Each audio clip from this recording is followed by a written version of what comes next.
Welcome to Edge of the Rabbit Hole. As usual, I'm your host, Mike Ricksecker, author and ghost story, with my co-hostess, Vanessa Hogle. We have our chat Shananigator, Shana, with us instead of down in the chat, shenanigating things. So Donna Gorton's handling those duties this evening. Thank you, Donna. Back with us again. We're live on location from the Haunted Mineral Springs Hotel in the abandoned pool, so it's going to be a little echoey. We have Dave Nunnally from It's Raining Zen. So welcome back, Dave. Thanks. I appreciate you guys having me. I'm excited to do this. I don't think we've ever done a broadcast from down here in the pool. Yeah, I don't think a live one, because the superstructure of the building is very difficult. It's hard to get down here. You can't get Wi-Fi down here at all. Mike brought this 100-foot Ethernet cable that we ran from the modem of my store to get down here so we could do this. And it just barely made it. Yeah, we have like one spare foot, I think, left, and that's it. But it's a great place. I mean, there is no more iconic location in the Mineral Springs Hotel than this pool. When it was built in 1914, this was the largest indoor pool in the state of Illinois, and it kind of was the heartbeat of the hotel. I mean, this is where orchestras played and food was served and cocktail parties, water polo lessons. The whole community was welcome to be a part of everything that happened here at the pool. A place where really highly charged emotions occurred for the guests of the hotel. And as a result of that, a place that's probably one of the most haunted locations in the building, too. Yeah, absolutely. I know we've had a lot of experiences down here. Real quick, though, we'll take care of a couple of administrative things. So a couple of super chats here. We had Andrew Cox. Thank you very much. He was letting us know where there was no sound. Tom McNicholas, $5 super chat, only hearing Vanessa at that time as well. So thank you very much, Tom. Appreciate that. Oh, Vanessa's loving that. I know. And then BD Flint, have a great show, everyone. Thanks, BD. Absolutely appreciate it. All three of them are also Deep Down the Rabbit Hole Patreon patrons, so we appreciate all that as well. And then Trucker David Y, $5 super chat, had a great visit on Sunday with Shana. Hey. So I guess he was here on Sunday visiting. So thank you guys for all of that. But what I was mentioning before we discovered that we didn't have sound was the last time you were on the show, we were up in Pearl's room. And you had talked about an older gentleman that had come, and he was talking about candles on the water in here, which, just to try to picture that, given the condition it's in now, but I imagine it was very beautiful back then. It's a real challenge, Mike. One of the problems that we've got with Mineral Springs, and I don't know a logical way to explain it, there are no photographs of this hotel from when it was open. Now, we know damn good and well it was open from 1914 to 1971. That's a really long period of time. You would think that it would be not that hard to find someone who got married down here, who had a party down here. I'm not suggesting people were walking around Instagramming in 1940, because they weren't, but we can't even find one photograph of the pool really when it was opened. But the bartender that worked upstairs was here, and this was some time ago. And when he walked in here, he just was almost moved to tears.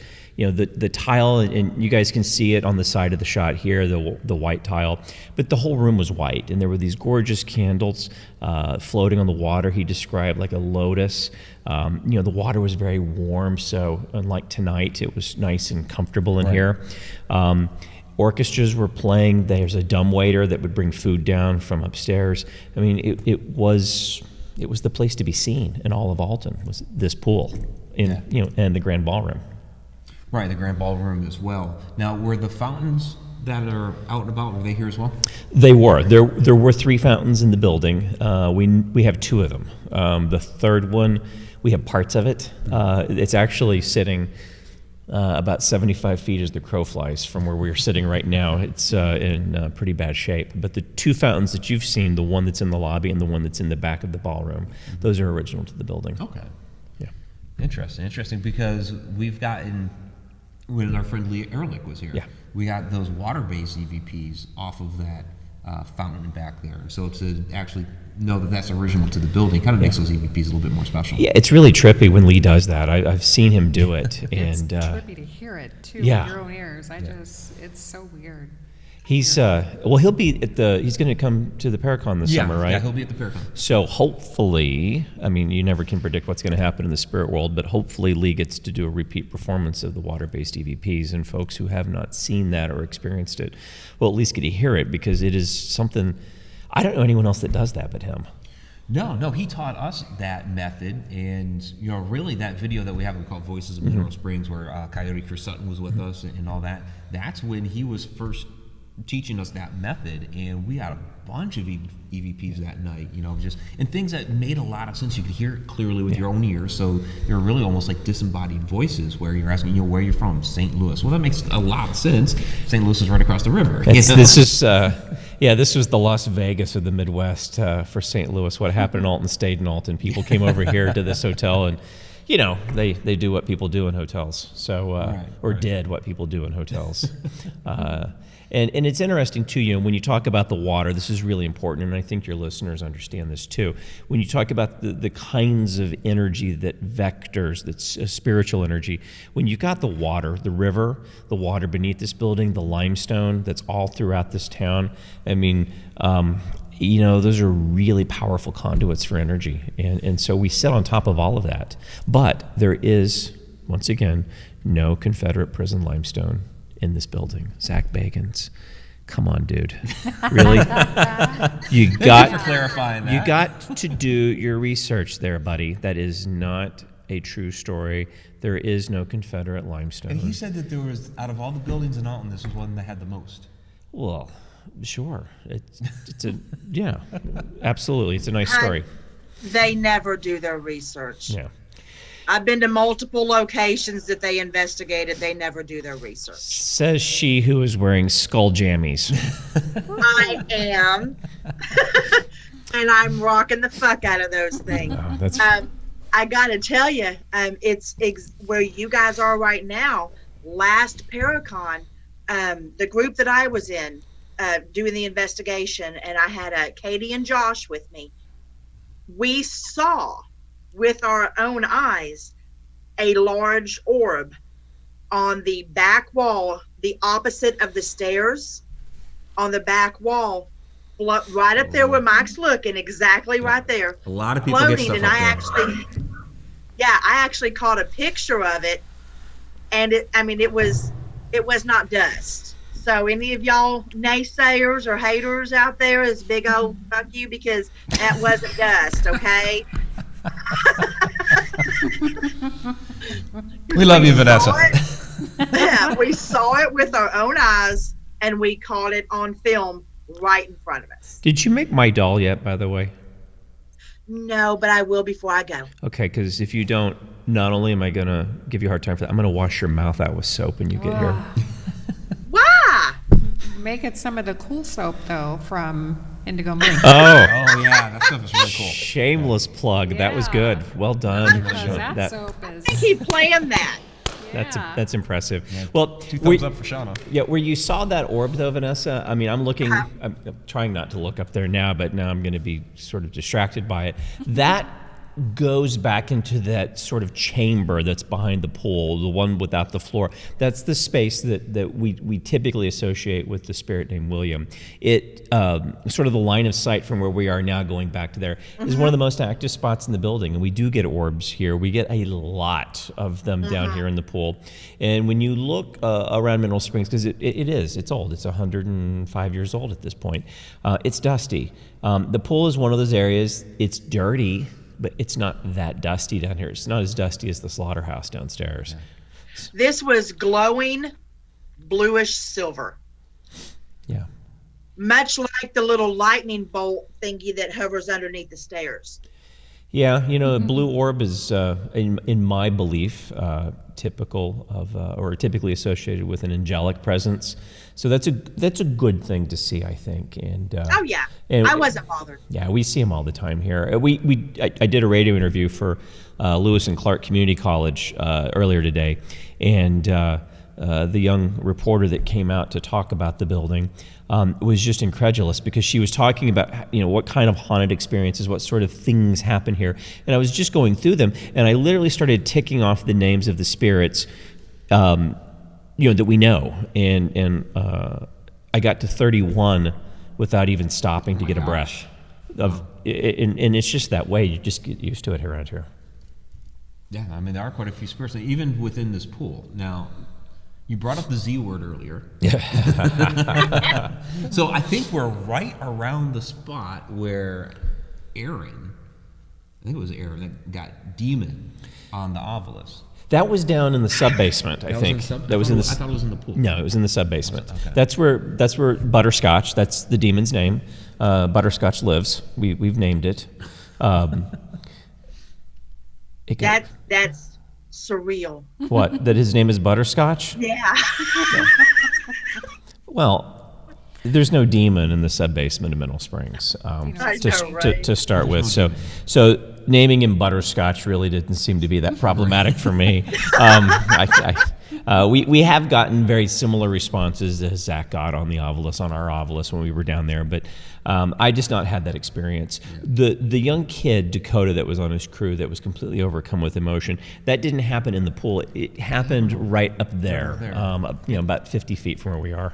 Have you ever experienced anything there? Because whenever we've had those types of things, it's been in the back corner over here. The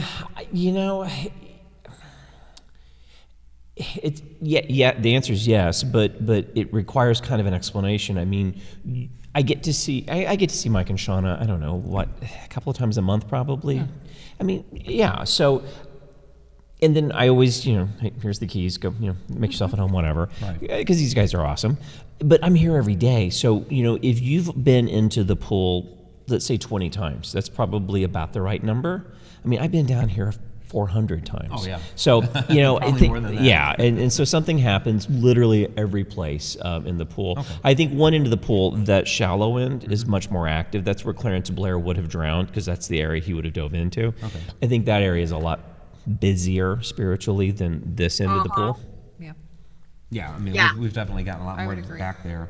I know Shauna's picked up on Cassie back there, who you said, there we go, who I know you've tried to clarify did not die here. Yeah, because that's a fallacy that's been spread around. It is. One of the challenges with this building is there is more. I have to be careful how I say this, everybody. There's more myth than there is reality. Now, having said that, doesn't mean it's not a haunted building. It is a very haunted building.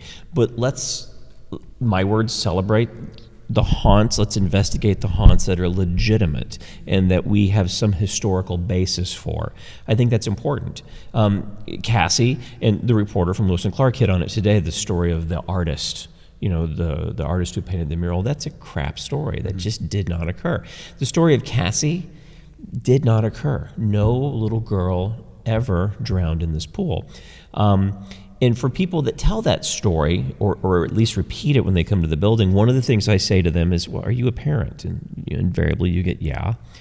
So even in 1914, if you had a child and you were staying in a hotel and something happened to that child, you would call somebody. There would have been a police report. We're not talking about the Dark Ages. We're talking about 100 years ago. They were telephones. And there is no record of a child drowning in the pool.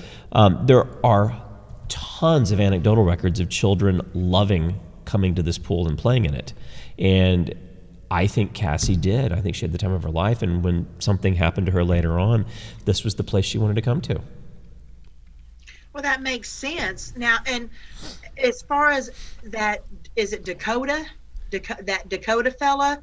Yeah. I mean, the thing is, when I think where we're having a lot of issues, especially with, what we see on TV or what groups do on YouTube, is they assume because they're overcome and it's a different feeling than what you would just feel walking down the street, that automatically it must be negative because it feels so draining or it feels so different than how we normally do. And we forget there's no hard and fast rule to how a spirit is going to try to interact with you or to communicate with you or to let you know that it's there or to let you know how it feels.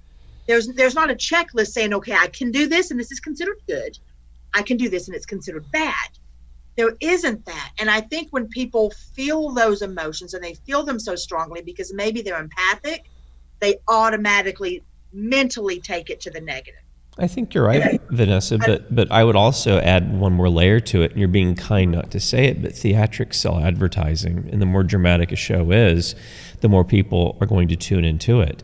Now, having said that, which comes out very negative, let me back off of that position and say when you have a TV show that films in a location and they're constantly having really highly charged emotional events, you have to ask yourself, does the location bring that energy, or did the crew who came to the location bring the energy with them? Boom. And there's more to it. A number of Mic different drop. locations where they've had all kinds of different things. Maybe happened to them. Well, this place was but they've been batshit into insane. A lot of different locations that have had energy. This place went batshit insane for about a month after we filmed that. I remember you saying that. Yeah. Yeah, it was crazy around here, and I don't mind that. I mean, it's kind of fun, but it was a little frightening. So, every group has their own experience, and it is what it is. Yeah. We do have a question here from Tim Schoen. He was wondering if William caused Dakota's emotional issue, or was it some other entity? What did you think? I think it was. I think William is a predatory spirit. I think he is not demonic. I think he's malevolent, but maybe even less than malevolent. He's a bully. Tim. I mean, he likes to go after the weak of spirit, the weak of mind, those who don't ground and protect themselves before they investigate, whether it's man or woman. But it's typically younger people, and Dakota was the youngest member of the crew, so he was going to gun for Dakota, and that's what happened. If you were to go back and watch that show on demand, fast forward to the part where Dakota is overcome and he's taken into the crystal room, and this is not meant to be shameless plug number 2 for my wife Donna. So it's going to come out that way, but where Donna was, we love Donna, so she sometimes Donna is timid about going on radio or TV, so she likes to be behind the scenes. But if you go and watch that scene where she's working with Dakota to try and pull that energy off of him, you will see near the end of it, and they didn't cut this, I'm surprised they didn't, but he looks up from the table at her like he wants to kill her. I mean, and if you can set your DVR to maybe go frame by frame, look at that son of a bitch's eyes. And Donna's first response to him is, "Don't you look at me like that." It wasn't him. For whatever it was that had taken, let's say taken over him, or at least become attached to him, it wasn't him. He was a nice kid. I mean, he was a kid. He's probably 20 years old, maybe 25. Okay. So yeah, Tim, I think it was William. I've dealt with it a lot. I've seen people get nauseous. I've seen people start crying. William's a powerful dude. He's strong. Now, yeah. That's the one that he's got some energy. Yeah, if he's that one that hangs out in that back corner. Is he the one that hangs out in that back corner? Yep, that's him. Okay. I was just like, whoa, because it felt like someone just grabbed the back of my skull. Yeah. And it was just like, hey, now, it was crazy. Stopped me in my tracks. I was just like. And I do want to apologize to the viewers. I do know that at times I sound like I'm low because I'm talking at Dave and the microphone's over here. So that's why. Got a couple other questions for you, Dave. Well, first, I don't want to skip this one from Dawn because she did put that in very early. Are they ever going to restore and fill the pool? No, not going to happen. That would be a lot of work to have something like that done. Yeah, the piping to get here, one, we could never pump it full of mineral water again. That water is never going to be harvested again. It's totally different federal. I'm going to sound like an attorney. No, I'm going to sound like a bad attorney. There's all kinds of laws and rules about pumping water, and you can't swim in this stuff. It's dangerous. It's full of sulfur. So if it was ever restored, it would be just city water, and there's no reason to do that. Not right now. Yeah, well, it's not an operating hotel or anything like that. No. I mean, you have some tenants, but they're not using. No. Yeah. We swim in the Mississippi River here. Right. And you come out glowing, right? Yeah, well.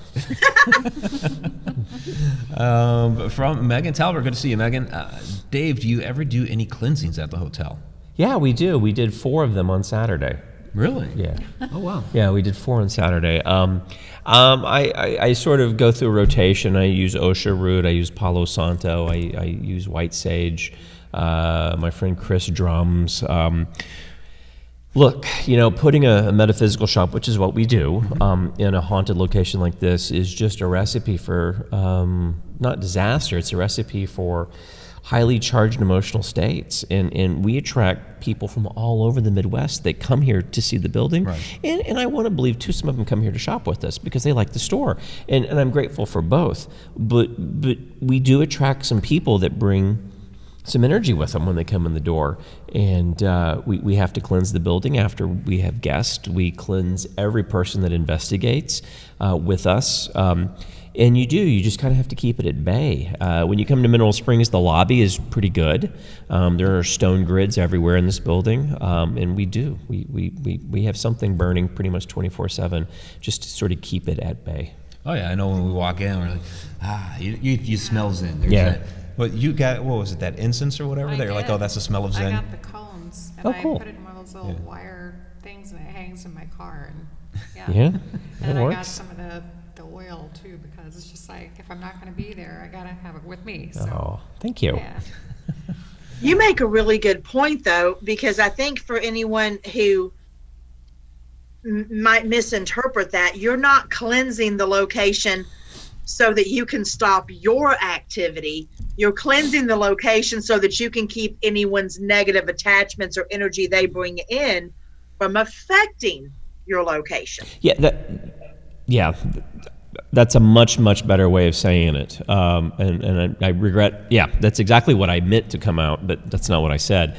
Yeah, it's we've been asked before, why don't we just open portals and get rid of all the spirits in the building? Well, it's not my place to do that.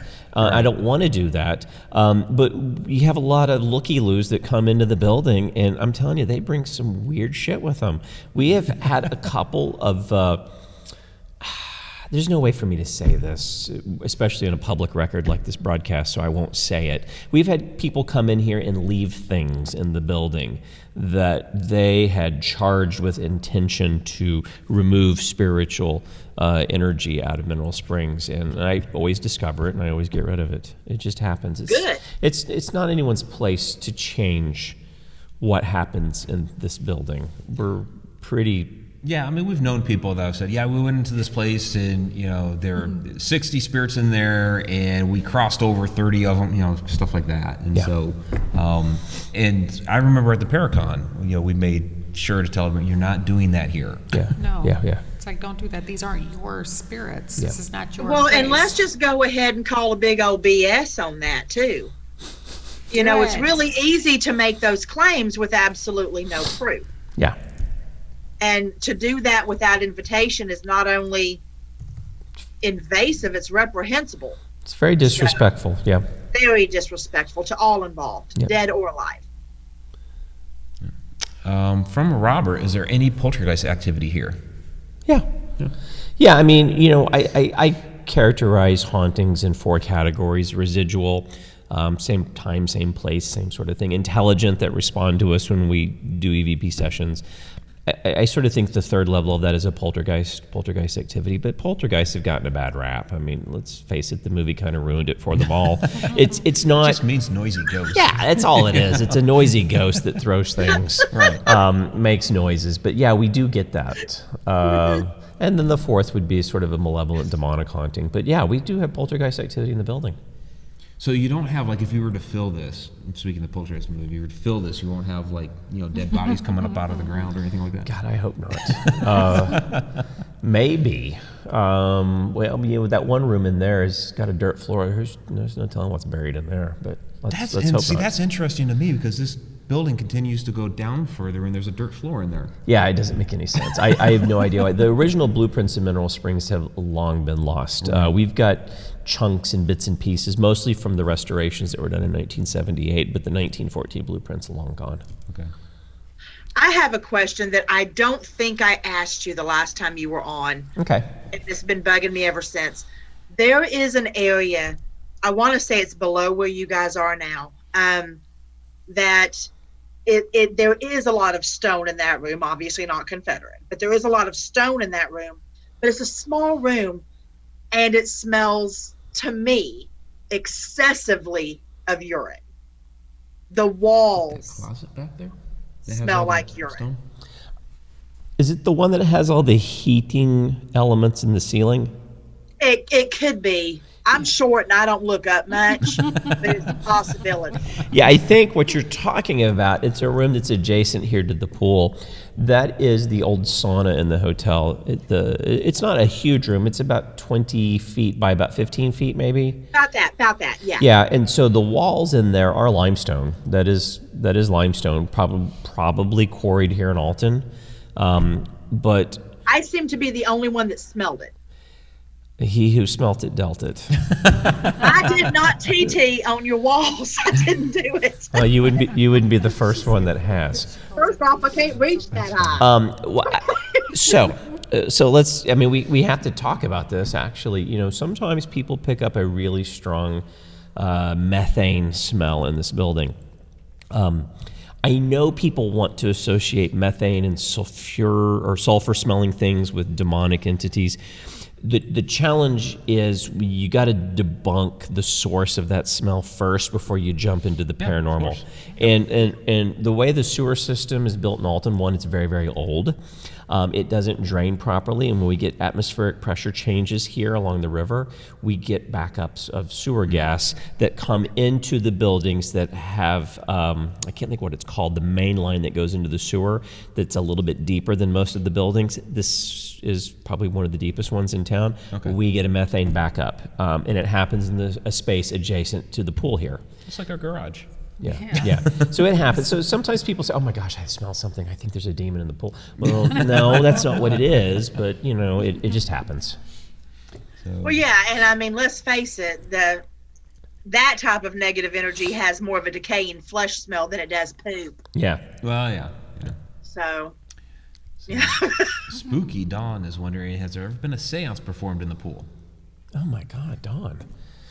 Yeah. Yeah, that's Probably had quite a few down here. That's the problem. Yeah.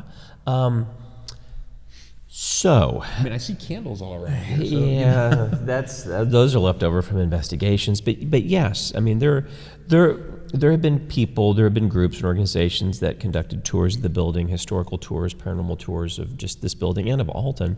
And one of the things that one group in particular enjoyed doing was holding seances in this pool. Now, the problem is the seance wasn't led by a priest or an ordained minister. It was led by a layperson. And it was sort of a Latin Mass seance. Interesting. And what happens when you hold a seance and you do it in a way that says, we're going to open a portal here, and if there are any spirits who want to come across and communicate with us, you're welcome to come. The problem is you just basically invited every spirit to your house party. You have no control over who the hell's going to show up. And when they did that, the problem is this pool would fill up with all kinds of spirits. The house party analogy is actually a really good one. And the challenge is, okay, you're down here and there's a ton of spiritual activity, and you look around, you go, oh my God, mom and dad are coming home. Everyone get the F out. Well, you can't just panic and get all the spirits out. You can't just run out of the room. And that's the problem here in Mineral Springs. We have enough hauntings from the deaths that happened in the building. No kidding, happened. We also have hauntings that were brought here through the seance activity. Right. And through people who wanted to dabble in, let's say, the dark arts or dark masses or whatever. It doesn't matter to me. I don't really care what people do. I really don't. But don't bring shit here and leave it. And that's what's happened over the years. And that's it's the cause of William. I'm convinced of that. I'm pretty sure that William came from I am almost positive. Yeah. So when someone does a seance, is there a way to get them to go back? I mean, do they listen? If you're going to do it the right way, like one that's, in a perfect situation, the person that opened the portal closes the portal. That didn't happen.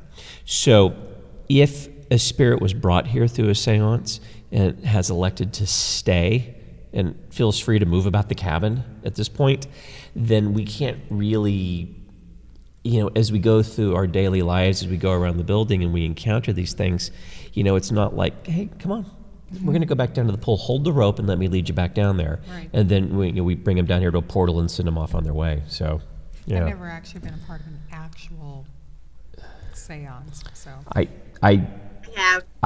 have, and I actually was a part of one of the ones that happened here in the pool. Oh, really? When I was thinking about coming and putting my business here, I participated in one of those tours to see, what was going to go down, and I saw how it was done, and it wasn't done right. And were they doing those on a regular basis here?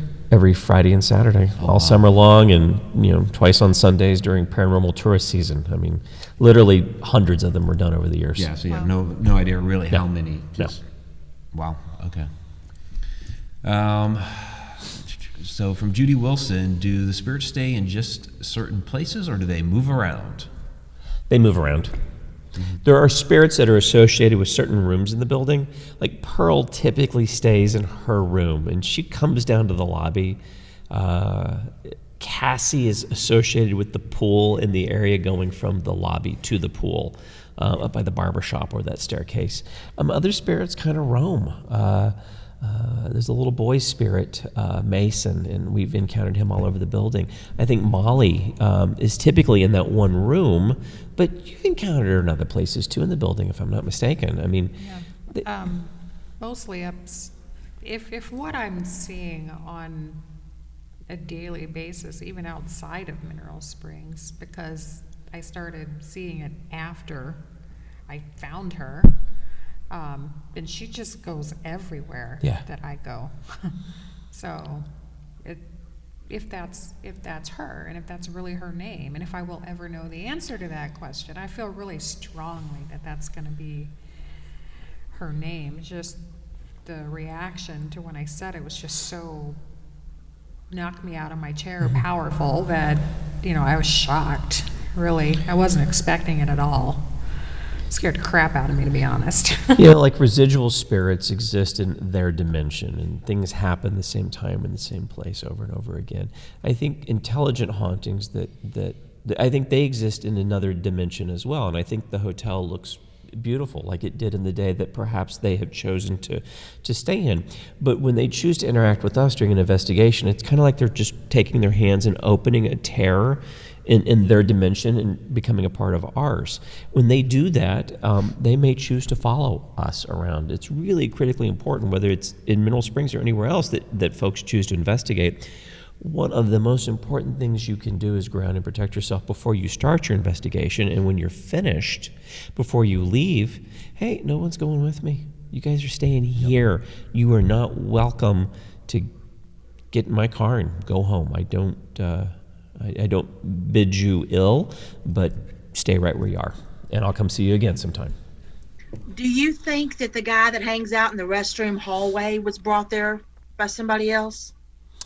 There's always a good possibility, yeah. I mean, he's not nice. The challenge is so many people have had access to this. I mean, if you think about this, because this is sort of public math is always a bad idea. This is what I tell people. It was about a 100-room hotel, and it opened in 1914. And let's assume 2 people stayed in a room a night. And let's assume it was booked 300 nights a year, because it was. Then you're talking about 60,000 people a year. So let's cut that number in half. Just make it easy. So we're talking 30,000 people a year. And the hotel was open for 50 years, more or less. Right. 1914 and 1964. Let's just go with that. So 30,000 people at 50 years, you're talking about 1.5 million people that came through this building. And since it closed and Alton is smaller than it once was, tens of thousands of people, hundreds of thousands of people come through this building every time we have a festival in town. Right. We have all these paranormal tours that come through the building. We have paracons here. I mean, the thing is, so many people come through here, anyone could bring something with them and leave it here. I am constantly finding tokens left throughout the building. There was a new thing that just dropping things off. Huh? Just think, it's Wow. just the weirdest shit people leave here. There was a handkerchief left up in Pearl's room by a group. like a monogrammed handkerchief. That's brand new. I don't know why. Maybe in case she cries. Maybe she could use it for that. I don't know. Yeah, Pearl's family has access to that room anytime they want it. I don't think it was one of her family members bringing one of her handkerchiefs. I think it just happened to be a monogrammed handkerchief. Probably bought at Goodwill. Probably has attachments or energy all of its own from whomever it was that used the damn thing when they were alive, and they're probably dead, and their kids dumped it at Goodwill, and now I've got that crap to deal with here. So yeah, that's kind of people bringing stuff here. Never buy used stuff. That's why you don't want to do that. Adam Tillery came out of lurking mode. Adam Tillery. Hey, It's a rare wave. Hey, Adam. hey Adam, I liked your painting that you had on Facebook yesterday. That was nice. Except for the St. Patrick's Kansas City hat.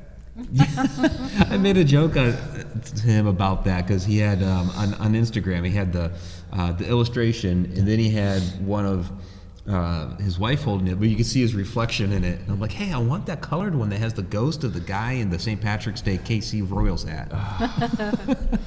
Royals. Yeah, I'm a Red Sox fan, so whatever. Okay, so we got a bunch more questions. Keep them coming. Yeah, definitely. By the way, Megan Talbot really likes your bracelets. Oh, thank you, Megan. Yeah, And a it's lot of tourmaline. It's a protection stone. Keeps the funk off me in this building. Yeah, the black That tourmaline. reminds Yep. me, I was going to buy one of those today, and I didn't. Uh-oh. I need to add to okay. my collection. As Yeah. a tab. You have amethyst and fluorite on, it looks like, from here. And then a lot of people are saying you guys need an online store. That's coming. Yeah. That's coming probably Oh my in gosh, May. yeah. That's It's coming in May. It should May or June. Yeah. I know some people that are going to Yeah, jump on yeah. that right away. Look, if you, shameless plug 3. for If it. there's stuff in the store that you guys want, all you got to do is send us a private message. I mail stuff out almost every day to people throughout the world, so not a big deal. Are you watching, Bree? She is. She was down there earlier. There you go. I've already set aside a few bucks to get my stones because I have to hand pick them. I'm so excited Yay. because y'all have the best stones. Yeah, see, I'll there's give you the Bree keys says to the she's shop. You tourmaline. can go in on your own whenever you want. Yay! So, Dawn asked, do you think there are any portals on the property? I know people have talked about, in Coyote Crest, the vortex down in the basement. Yeah, there are really 3 that I am aware of. And they tend to be associated with bathrooms in the building, and That's right, the bathroom Yeah. over there in the grand ballroom, the portal potty. Yeah, this just got weird, but it is what it is. They tend to be in the bathrooms in this building. The women's room on the main floor, if you come to the building during the week when we're open and you ask to use the restroom, if you go into the women's room, there's 2 stalls in the women's room. The very first stall that's adjacent to the hallway, there's a portal in there. It's always been very, very strong. I feel so weird when I go in there. Yeah, it's That's would what be I why. always go in. That's the stall that people always get locked into, but you can't be locked into it from inside the stall. It's impossible, but it happens. And then the men's room down in the ballroom has a portal in it as well. Downstairs in the sub-basement, the slaughterhouse, back by the cistern, there seems to be something that goes on back there that's consistent. So yeah, there's a couple of portals in this building. Yeah, I remember the one time we were down there with Chris and Lee, and we caught some of that on camera, which was pretty cool. We have another $5 super chat from David Y. Says, I bought a tourmaline bracelet, I guess from you guys Oh, on wow. Sunday. So Thank you, very cool. David. That's very nice of you. Denise Pridemore. Hey, Denise, I was wondering, has anybody been scratched here? Oh.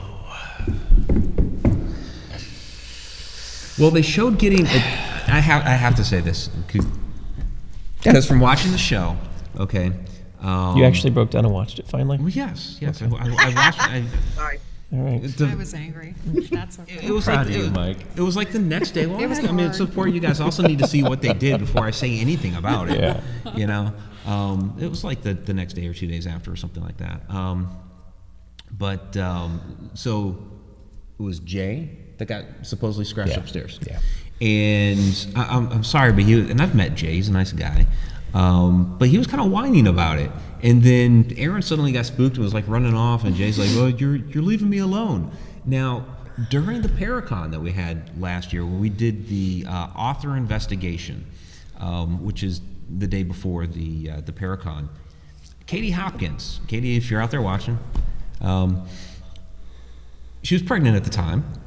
and she got scratched on her arm, like around the same area. It was in that hallway, and she's just kind of looking down. Oh, hey, I got scratched. And we have that as part of the live feed, and I'm just like, Jay kind of whining and being sorry, Jay, but it's kind of whining and being a crybaby about it, and Katie's just like, oh, hey. Yeah. Suck it up, Jay. So. It happens. Yeah, it does happen in the building. I am a real big party pooper when it comes to orbs and scratching. Now, I'm not doubting Vanessa saw an orb in the pool, because I have, and we do have orb activity. I've captured it a lot, so I know it when I see it. Scratching for me, though, it's always interesting. Show me someone who's scratched in a pattern that doesn't resemble a car key on a part of their body that they cannot touch. Thank you. Then Thank you. I will believe it. Now, people get scratched in the building. I've seen it happen.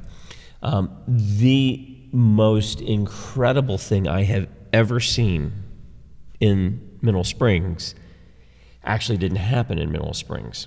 Across the street from here is the Iliinois Sanitarium, the Nathaniel Hansen house. And in the basement of this house, when Hansen built it, he built a tunnel that goes from his carriage house, and there's an underground railroad station there. It is open, not to the public, but you can go and visit it as a part of some of the paranormal walking tours that go through town. We had a lady last, probably September, October, that went into the underground railroad station that's in the Hansen house, and then they came here next. And when she was in the store, she really started complaining vociferously about how badly her back was hurting, to the point where she lost her modesty and she just lifted the back of her shirt up.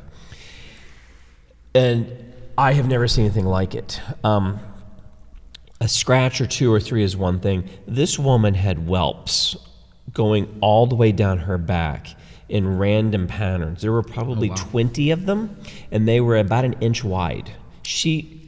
Her back looked like she had been beaten with a leather whip of some kind, or a whip. It doesn't have to be anything. But maybe like a flog or something. Yeah, but She was flogged. yeah, exactly. And it, I know what everyone's thinking. No, it's not like she did something all freaky earlier in the day. They were fresh. They were whelped. They were hot, and they were oozing, and it had just happened. Oh, bless her. And so that kind of made me change my tune a little bit about scratching. It happens, but I've never seen anything like that. And Does she not feel that whenever? she didn't feel it when it happened. She said she didn't feel it until she came into this building. And she literally went from nothing to 100 miles an hour in about a minute. And she lifted her shirt up at the counter in my store full of people. Wow. And she's like, I don't know what the hell's going on. And I was like, we need to talk. And we pulled her aside, and I didn't stay in touch with her afterwards, but that was amazing. Wow. I've never seen anything like it. That's pretty wild.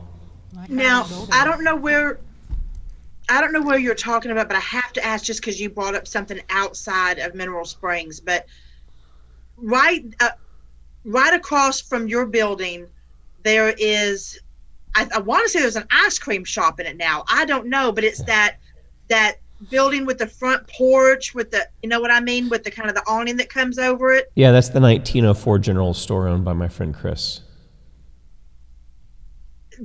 That place is busy too.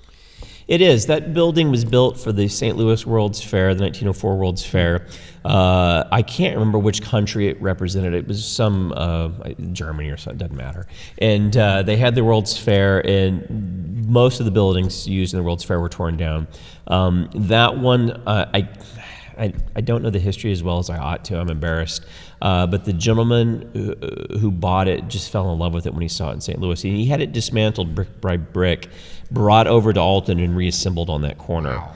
So that building was built in St. Louis in 1904, was moved here in 1906, I think.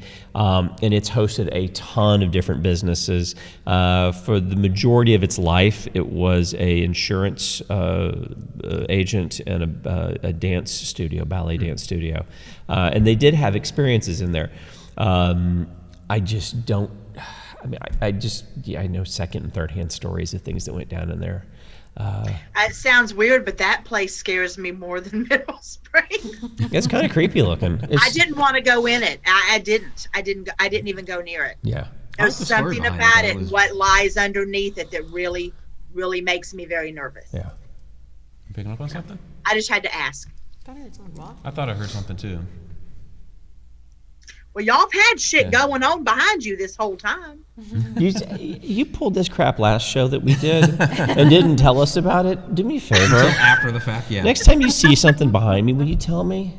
Yeah. You really want to know? Yeah. Okay, because all I can see on the screen is about what looks to be a foot above that back line on the pool. Uh-huh. And there is about 12 people lined up along that back side of the pool. At least 4 of them are kids, 8 of them are adults, and they have on those the swim trunks that kind of go down a little bit past their knees, and they've got their feet hanging off the end of the pool.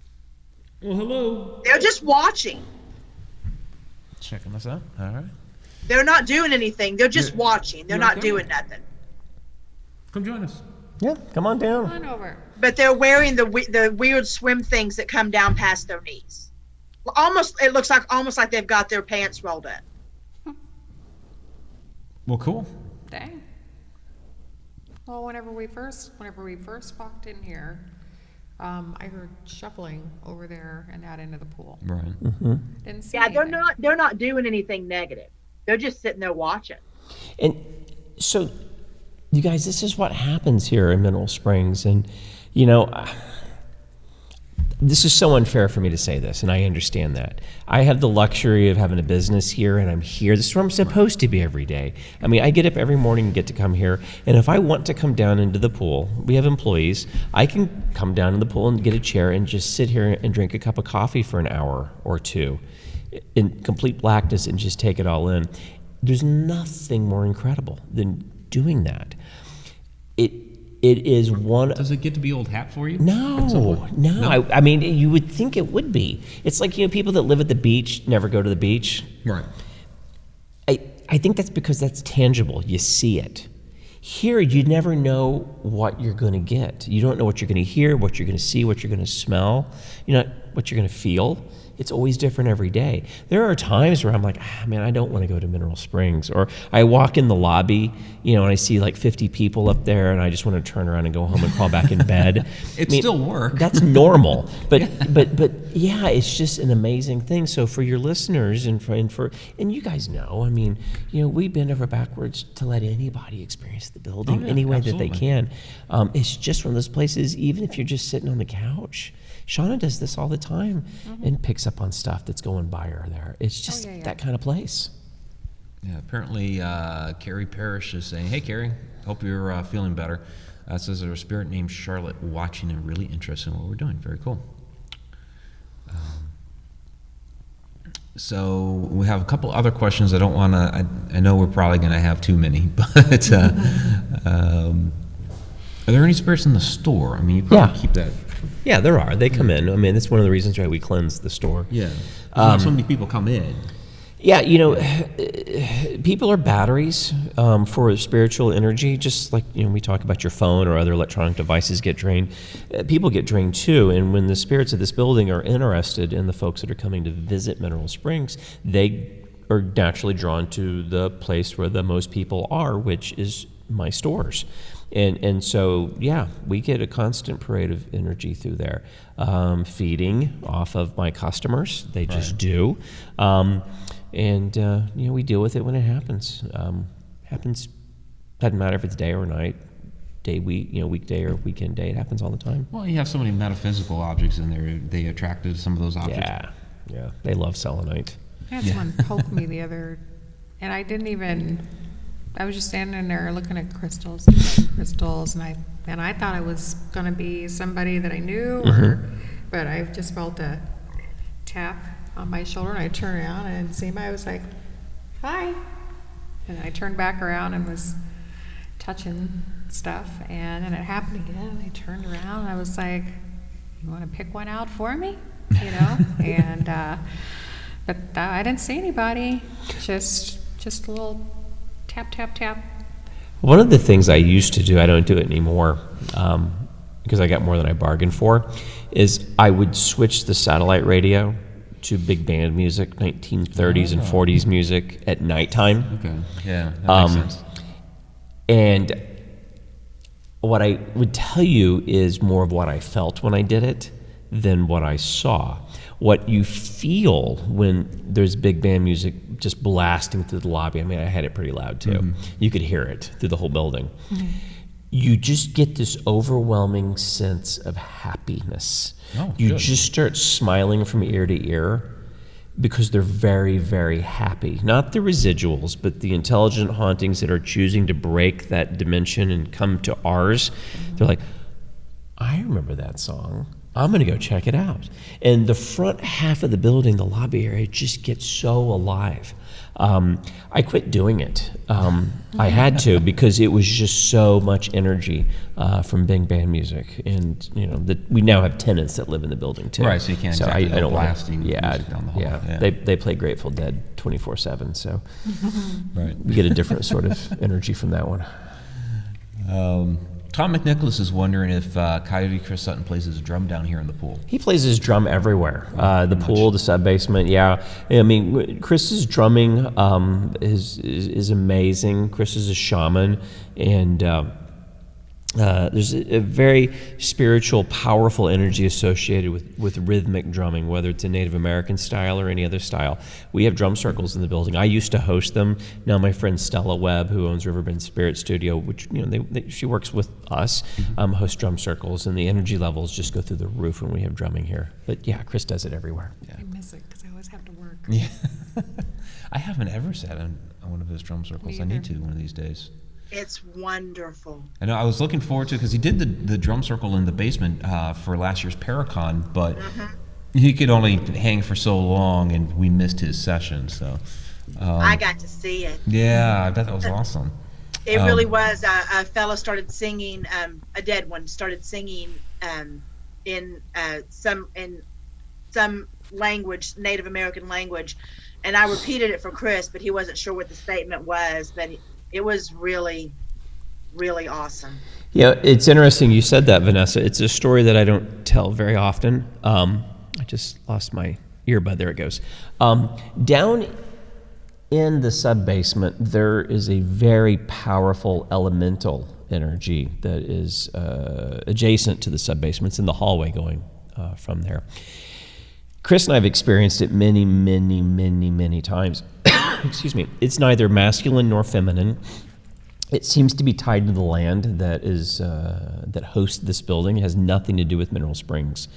But when Chris does his drumming, or when we have any sort of First Nation or Native American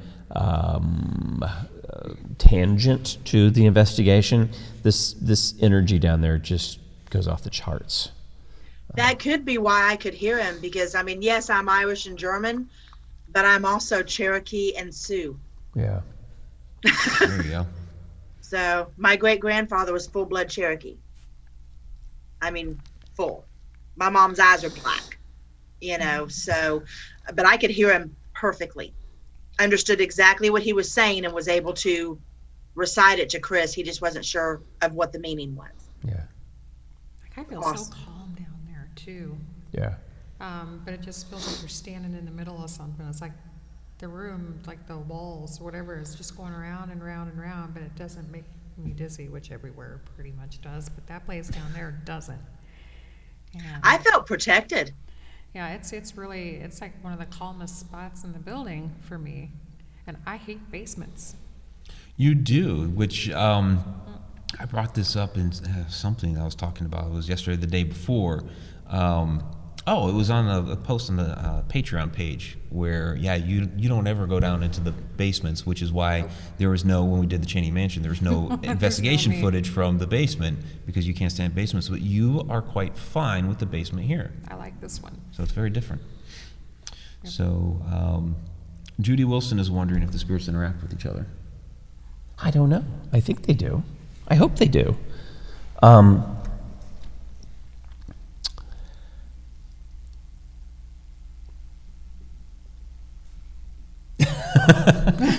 I'm trying to come up with an example of one. I know that the spirits of the children that are here, when I say I know, that's not the right way to say that. My experience investigating here has shown that the spirits of the children are terrified of William, and they don't go anywhere near him. So by that, I would assume there's interaction. Right, they would have to have a reason. Yeah, they'd have to fear have a him. reason to avoid him. Yeah. So I like this history question from Dawn. Were there ever any gangsters that came here back in the place's heyday? Yes. Yeah. The and it was Dawn that asked that. Mm-hmm. So Dawn, the challenge with gangster activity, any kind of mob or organized crime activity, they don't leave a whole lot of records in their wake. So it's not like Kind of defeats their purpose. Yeah, I mean, like the hotel ledger. The hotel ledger from Mineral Springs is long gone. I think I know where it is, but it's not achievable to bring it back here just yet. It will be in the estate of someone, and when that person dies, I think I can get my hands back on it. Nice. So it'll be interesting to see what names signed the ledger for specific room assignments, because there is one room in particular up on the second floor that has long been associated with mob activity. And when I give the tours of the building, one of the lines from my tour is, this room was essentially perpetually rented by the mob. But they, if someone was executed in that room, which we believe it did happen, it's not like I can go to a death certificate or a police report because they took care of it. But it didn't make the papers. Yeah, Alton has a very lengthy history of mobsters. I won't say organized crime. I live here. I don't know if this is it or not, and I'm not claiming that it is, but when you started talking about a room, someone started yelling, "Third room on the left." When you go up the stairs to get to the second floor, it is ironically enough, it is the third room on the left. You guys know which room I'm talking about. Yeah. When you go up the stairs and you're walking down the hallway to go to the back of the building, there's one room, 2, 3, the second and third room. Yep. Yeah. And I mean, when I say screaming, they weren't like hysterical. It was more like, for fuck's sake, it's the third room on the left. It's kind of. I know that. Well, the sidebar story to the mob presence in Mineral Springs, and again, some of my historian brethren in the paranormal business will have a fit for me saying this because I can't prove it, and we have no records. But the organized crime, the mob ran prostitution in this building, and there's very little doubt that did occur, and it was in the adjoining suite to that room. Well, I play more on the history side of all this, and I don't hold that against you. Yeah, I mean, it happened. Yeah. It happened here. And no doubt. When the building started to really lose its luster in the 50s and 60s, especially by the mid-60s, this place was a dump. I mean, rooms by the hour kind of a thing. And when you look at after the building was condemned and closed in 71, especially down in the sub-basement, this was nothing but a haven for drug dealers, prostitutes, all sorts of really bad actors, and all sorts of nefarious activity. So crimes of violence, crimes of addiction, crimes of a sexual nature, those things all happened in the Mineral Springs. So you have this really weird dichotomy. You've got this really fancy evening gown tuxedoed, marble staircased history of luxury, and then you've got the exact opposite really aspect seedy. of society here, and you get both. Yeah. That's really interesting. You get that mixture here. We're at our hour mark, so as we're wrapping up here, I get these two questions that really go together. From Cynthia, do these still allow private investigations here? And from Dara, when are the haunted tours? Yes, and now.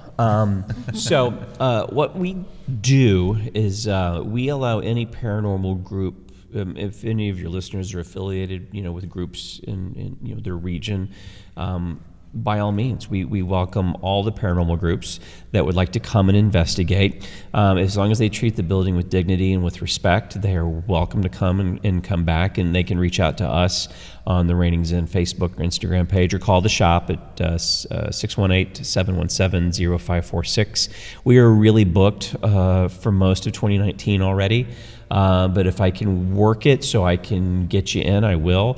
I'm not above calling a group and having them shift a day or two to the left or right. If you don't have any other option but one day, we'll work with you to make it happen. The key is you've got to be honest. If we find, or I see that your evidence is suggesting things that are just not true, forging evidence like that, you'll find that I don't answer the phone for you anymore. I'm kind of snooty about that because we've got plenty of people that want to come. The other thing is, for the groups that come, you're going to see me. Typically, I'm involved with every investigation as the caretaker of the building, but I also want to put my eyes on the people that are coming, and I tell the history, and I know the history of the building probably as well, or better than anybody. In terms of tours that I do, we're going to be announcing a full schedule of tours, historical walking tours and investigations. They'll be on the Reignings In Facebook page under events, and you can buy tickets on Eventbrite, and we'll have those for you. We kind of cap our groups to about 10 or 12 people. I really don't like taking big groups through the building. I'd rather have a dozen true believers than 25 people, and then 25 spouses, boyfriends, girlfriends that were dragged here. Just 50 people's too much for me. So we like an intimate kind of a thing. Yeah, makes sense. I got to see the downside of large groups at Moundsville. Utter disrespect. Well, the challenge, Vanessa, is sometimes people are dragged to do these things, and they agree to do it because they want to keep peace in the family. And the worst thing you can do is come to some place if you don't really want to be here. And if you've had a cocktail or two, just move on about your business. Exactly. A $10 super chat from Donna Bucksbaum. Fun Donna. evening. Thanks, guys. Hey, Thank great to you. see you, Donna. Hi, not my Donna. We love you. Yes. Thank you very much, Donna. Appreciate that. Donna's family. Yeah. To all of us. All right. So, I was about to say, go ahead and plug Zen, but you pretty much did just there. I got so. a bunch of shameless show. plugs. Well, we I plug do. Zen all the time, but. All right, so let's go ahead and wrap it up. Dave, really, I want to thank you for coming out, or not coming out, we're here, allowing us here. Coming out? What the hell kind of show is this? What are you talking about? All right. Let's get to the Super Chat Superstars. Andrew